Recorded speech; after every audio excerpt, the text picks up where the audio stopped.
My first memory of creating food is eating the raw pie dough. I grew up in southern Kansas, and we never really had store-bought food, I guess, per se.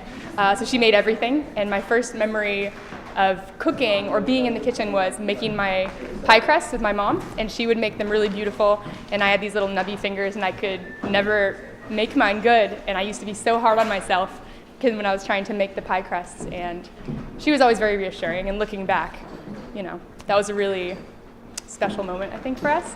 But I think that was the beginning of where I started this kind of, quasi-obsession with creating something and really putting a lot of love and a lot of effort into that, because it's really special to me. We connect over food for a reason. There's a reason why the kitchen is like the central part of everyone's household. And when I was growing up, we didn't really even sit in the living room. We just sat in the table and everything was there, because the food is delicious. It ties you to memories. So those memories are of my mom cooking or my dad making me grilled cheese, and being able to use those memories and then transform that into something in current day that people can appreciate from either a fine dining perspective or even just a social perspective is really magical to me, and I love that about cooking. My passion is using food to bring people together. Call me a masochist. I think that being a chef is equal parts masochism and equal parts just extreme drive to create something that other people will appreciate.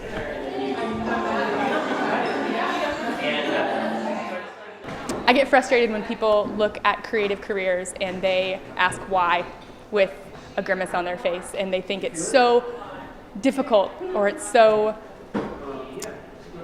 poor of a decision to go into those types of careers, because it is hard. Being a chef is not easy, being an artist is not easy, being an actor is not easy, but these types of careers are usually very closely aligned with something that's like really loving, So when you really love something enough, you just make it happen. And I think that is really the hallmark of finding your path. If you're not happy doing something, why would you continue to do it? I've just never understood that.